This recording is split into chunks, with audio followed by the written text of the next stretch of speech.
ยินดีต้อนรับเข้าสู่ช่องนันเทคคอนทิเบลนะคะช่องที่มีทั้งรีวิวเครื่องเขียนแชร์ทักไอเดียของ Cookies Scrapbooking Journal Planner Study with me I'm Kill Lifestyle วันนี้ Plan with me ค่ะวันนี้นะคะเสียงจะเป็ดๆหน่อยนะคะอาจจะมีการจำช่วยนิดหน่อยนะคะเหตุน่าจะมาจากครั้งที่แล้วที่หนูพูดถึงว่าไปออกกำลังกายซึ่งช่วงนี้ออกกำลังกายเยอะขึ้นค่ะเรื่องของความกลัวความอ้วนก็ระดับหนึ่งแต่ที่ระดับสูงกว่าคือว่าปลายปีนี้น้ำหวานจะมีคอนเสิร์ตเปียโนแล้วน้ำหวานจะต้องเล่นร่วมด้วยแล้วน้ำหวานเนี่ยก็ดูแล้วว่า my fitness was lost คือน้ำหวานไม่ใช่จะเล่นเพลงยาวๆได้ไม่เหนื่อยค่ะฉะนั้นแล้วเนี่ยน้ำหวานก็เลยต้องออกกำลังกายเพื่อเอา fitness น้ำหวานคืนมานะคะแล้วก็ถ้าผอมได้ด้วยก็จะดีมากเลยค่ะแล้วแบบว่าคงจะให้ตัวล่ำบึกอยู่ในกล้องก็จะ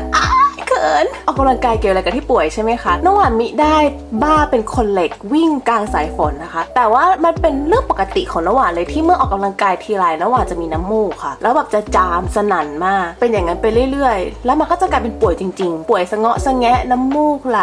เจ็บคอปวดหัวทุกครั้งที่น้ำหวานเริ่มกลับมาออกกำลังกายหลังจากไม่ได้ออกกำลังกายมานานนะคะมันจะเป็นอย่างนี้สักประมาณ2 อาทิตย์ค่ะแล้วน้ำหวานจะค่อยๆดีขึ้นนะคะก็ยังจริงฉันป่วยหรือฉันยังไงก็เราไป Google ดูนะคะแล้วเขาก็บอกว่ามีคนที่เหมือนน้ำมูกไหลตอนวิ่งด้วยค่ะแต่น้ำหวานไม่ทราบว่าเขาอะน้ำมูกไหลแบบ continuously อย่างน้ำหวานเป็นเวลา2 อาทิตย์หรือเปล่านะคะวันนี้น้ำหวานก็ stuffy ไปข้างหนึ่งนะคะเขาบอกว่าคนเราต้องครบ32แต่ต้องที่31.5เพราะว่าจมูกเนี่ยพิการไปแล้ว1 รูหรืออีกรูเดียวมาลุยกันเลยค่ะซิมของ September Plan with me เป็นไอเดียจากความเห็นทุกคนนะคะจากคุณอันนี้ไม่รู้อ่านว่าอะไรดีค่ะ CHQR แล้วก็ Molly Pie หรือ Molly P ก็ไม่แน่ใจนะคะบอกว่าเป็นมินิมอลสไตล์พี่น้ำหวานจริงๆเลยชอบทุกหน้าเลยพี่น้ำหวานหนูชอบดอกเดซี่มากเลยค่ะพี่น้ำหวานลองทำดูค่ะและอีกคนหนึ่งนะคะก็คือคุณพิอาริน่าค่ะอันทำไมน้ำหวานอ่านแล้วมันไม่ได้ภาษาไทยเลยอะพิอาริน่าคาเซโซทำไมมันไม่ใช่ภาษาไทยล่ะ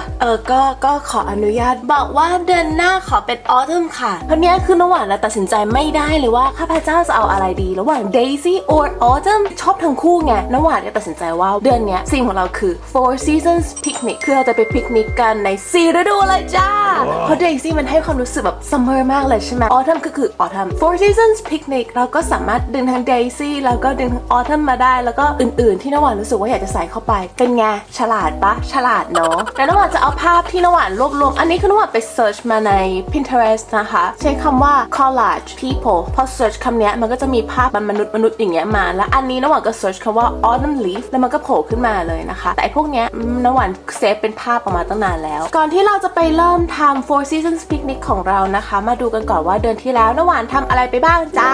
นี่คือ monthly planner ของเดือนออกัสนะคะก็ไม่ได้แต่งอะไรเพิ่มนะเพราะว่ารู้สึกว่ามันแต่งเยอะแล้วไงกลัวว่ามันจะยิ่งดูรกแล้วมันจะไม่เข้ากับคำว่า minimal ที่เราพยายามจะสั่งสร้างมันนะคะน้ำหวานจำได้ว่าครั้งที่แล้วเราจบที่หน้านี้มั้ง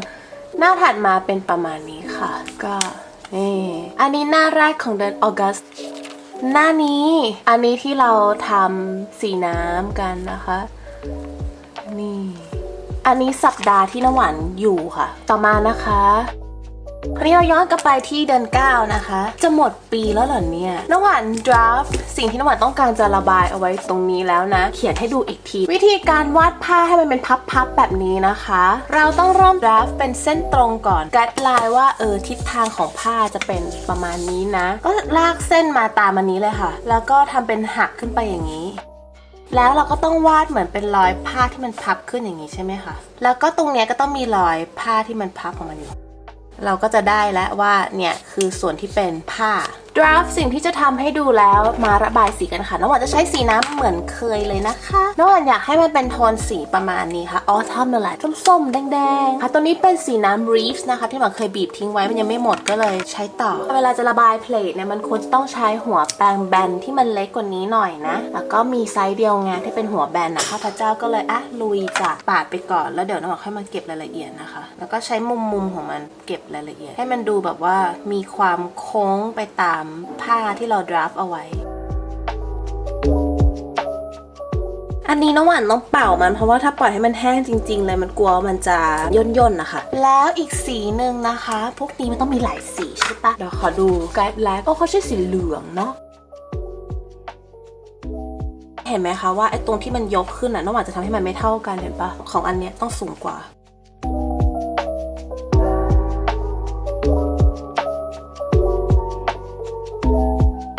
เส้นด้านนี้เสร็จแล้วเรามาทำ vertical lines นะคะใช้สีเดิมเลยค่ะผู้กันไซส์เดิมด้วยนะคะ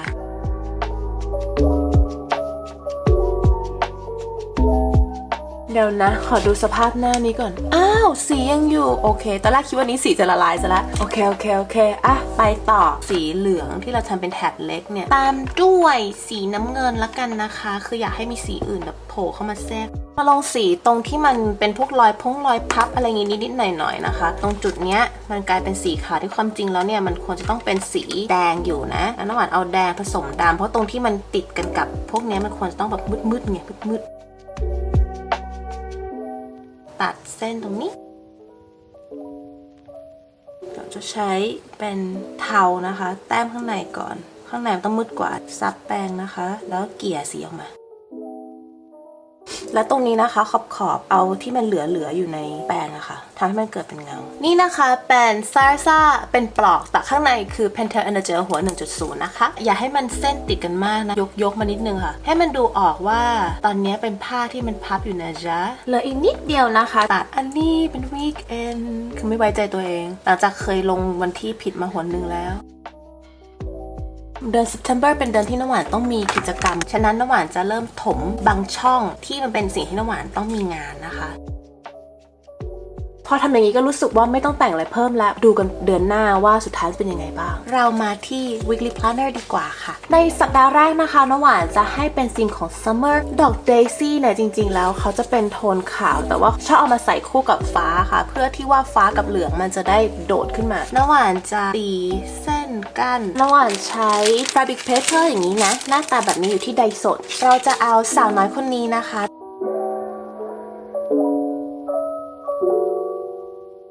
น้ำหวานกันคิดว่าน้ำหวานต้องตัดใจปิดน้องจิ้งอ่ะเพราะถ้าอยู่ตรงนี้มันจะสวยกว่าไหมอ่ะอยู่ตรงนี้มันไม่ค่อยเข้ากันเพราะเดี๋ยวเราจะใส่ดอกเดซี่ด้วยไง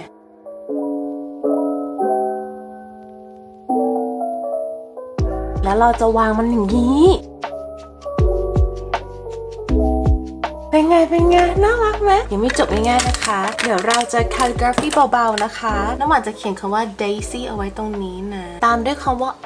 I'm Daisy for you เป็นแบบเล่นคำอะค่ะแล้วน้ำหวานก็จะเติมเงานะคะด้วยปากกาเจลสีดำ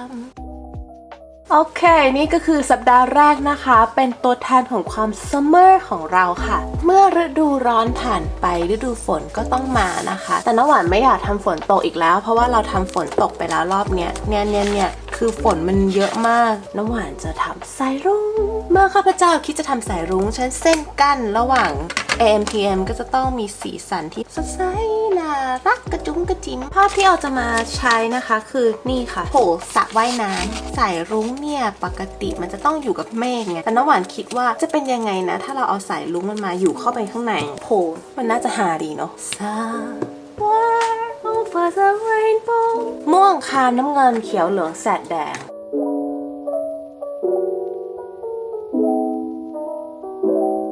คราวนี้ต้องมีเพิ่มหยาดฝนสักนิดหนึ่งนะคะน้ำหวานใช้ watercolor paper นะคะ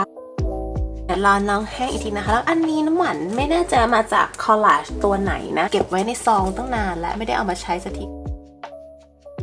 ก็เขียนว่า over the rainbow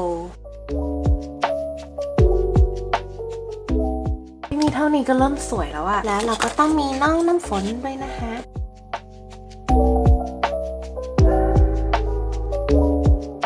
นี่ก็คือสัปดาห์ที่2ของน้ำหวานค่ะ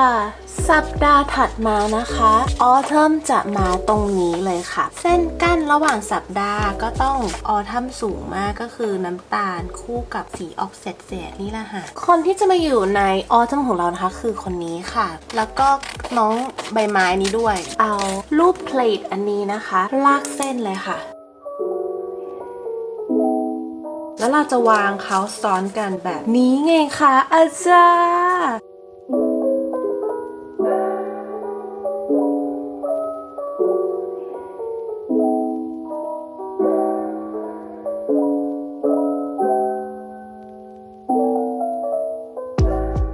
แล้วเราก็ต้องทำเหมือนกับเป็นรอยแบบน้องปิวอะไรอย่างเงี้ยค่ะเขียนคำสักนิดนึงนะคะเป็น puns อีกแล้วนะคะ puns คือเล่นคำเหมือนเมื่อกี้ I'm daisy about you ใช้คำว่า I'm crazy about you เขียนข้างบนนี้ละกัน leave you smiling และนี่ก็คือ weekly planner ในสัปดาห์ที่3นะคะใน feeling ของ autumn ค่ะสัปดาห์สุดท้ายนะคะน้ำหวานจะให้เป็นธีมของ winter ฤดูหนาวพอ winter นะคะในเมืองไทยอาจจะไม่รู้สึกแต่ถ้าเป็นที่ต่างประเทศอะน้ำหวานให้ความรู้สึกของความมืดดำมันหนาวมันดำมันหม่นมากมันมันไม่เหมือนในหนังเลยมันแย่ก็อีกสีหนึ่งที่มาคู่กันนะคะน้ำหวานใช้สีดำนะแต่ว่าเป็นสีดำที่น้ำหวานยังไม่ล้างแปรงแต่สีน้ำเงินนะที่ต่างประเทศช่วงหน้าหนาว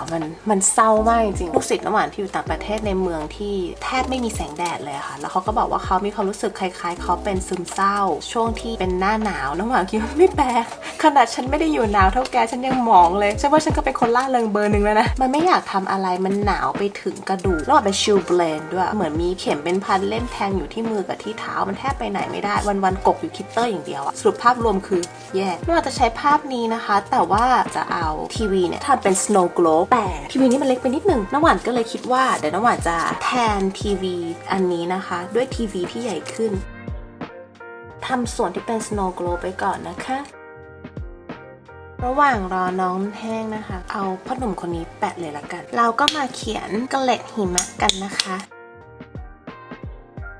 และอันนี้นะคะปากกา permanent สีของ Art Line Supreme ตอนนี้ได้ประมาณนี้นะคะตามด้วยนี้นะคะ Clear Box เป็นสีกากเพชรก็เป็น Snow Globe ก็ต้องมีกากเพชรสิไม่มีก็แปลกๆป่ะเอาทีวีมาใส่น้ำหวานอยากจะให้สิ่งนี้มันดูเป็น Snow Globe มากขึ้นนะคะด้วยการมีกระจกเทปปิดกล่องแค่นี้มันจะได้หรอไม่ได้หรอกเราขออีกสักแถบหนึ่งตรงนี้แล้วกันนะคะโดยใช้สีเดียวกับที่เราทำตรง Snow Globe อันนี้นะคะสวยแบบที่คิดเลยเมื่อกี้ตอนที่ลงอ่ะมีความรู้สึกเลยว่าถ้าไม่รอดนี่คือจบเลยนะเนี่ยคืออันนี้นะคะมันได้มาเพราะว่าน้ำหวานให้มุมบรัชด้านหนึ่งอ่ะจิ้มสีหนึ่งแล้วก็อันที่เหลือก็น้ำมันจะได้เป็นโทนแบบนี้นะจ๊ะแล้วเราก็จะใช้น้องกลิตเตอร์อีกรอบหนึ่งนะคะอะไรที่มันจะเขียนตรงนี้มันจะเขียนไม่ได้นะแค่นี้พอเยอะๆแล้วมันต้องมีคำพูดสักนิดนึงเนาะสักนิดนึงนะเพราะว่ามันแหมมีคำตั้งแต่อันแรกแล้วว่าคิดพันส์ออกอีกอันนึงแล้วอะแทนที่จะใช้คำว่า don't worry be happy ใช้คำว่า no worry be happy คือใช้คำว่า no just no เป็นแบบ no worry ตลกไหมน้ำหวานตลกนะน้ำหวานเมื่อกี้คิดออกคำนี้คนเดียวเลยถ้าใครเล่นพันส์เป็นเหมือนน้ำหวานนะลองมาแบ่งมุกพันส์กันเถอะค่ะและนี่ก็คือ weekly planner สัปดาห์ที่ 4 ของน้ำหวานค่ะจบเรียบร้อยนะคะกับ September plan with me ในชื่อหัวข้อว่า Four Seasons Picnic monthly planner ตัวนี้เลยค่ะ plate ผ้าแบบตารางนะคะมาปูตรงนี้นะทำท่าแบบจะเตรียมพิกนิกกันแล้วพอเราขึ้นถึงสัปดาห์แรกนะคะก็จะเป็นความ summer ที่มีดอก daisy I'm daisy for you เป็นพันธุ์ของ I'm crazy for you ลืมไปเลยว่าอาจจะมีคนทักว่าทำไมไม่ใช่ about นะคะแบบ I'm crazy about you จริงๆคำว่า crazy for you มันมีอยู่นะแต่ว่าไม่ค่อยได้ใช้มั้งคือคำว่า crazy for you หรือ crazy for something มันประมาณฉันต้องการแต่ถ้าเป็น crazy about มันเป็นความรักมากกว่าและหน้าที่2นะคะจะเป็นความปิกนิกที่อยู่ในฤดูฝนค่ะแล้วก็ใช้คำว่า over the rainbow เป็นเพลงที่น้ำหวานชอบมากๆเลยนะคะสัปดาห์ที่3ค่ะเราอยู่ในธีมของ autumn พอมันเป็น autumn ก็มีใบไม้สีแดงเมื่อพูดถึงใบไม้สีแดงน้ำหวานก็เลยคิดถึงพันธุ์ที่บอกว่า leaf ใช้คำว่าใบไม้แทนคำว่า leaf ที่แปลว่าแบบทิ้งปล่อยไว้ leaves you smiling และสุดท้ายนะคะเรามา winter โดยที่น้ำหวานเปลี่ยนทีวีนะคะให้กลายเป็น snow globe แล้วก็ใช้พันธุ์คำว่า snow worry be happy เอา snow มาแทนคำว่า no หมดแล้วถ้าชอบนะคะก็ฝากกดไลค์กดแชร์ subscribe แล้วก็คอมเมนต์บอกน้ำหวานหน่อยว่าชอบหน้าไหนมากที่สุดและถ้าเป็นไปได้นะคะใครมีไอเดียให้น้ำหวานสำหรับเดือนหน้าว่าจะทำยังไงดีเป็นธีมอะไรดีรบกวนคอมเมนต์มานะคะน้ำหวานจะได้มีไอเดียอะไรเพิ่มเติมขึ้นมานี้ใครมี Twitter นะคะ please follow @studyideas_ ค่ะ Facebook fanpage ของน้ำหวานคือ adante candibale _ และ IG ของน้ำหวานนะคะ adante _pp สำหรับวันนี้ไปแล้วค่ะบ๊ายบายค่ะ love you and God bless you all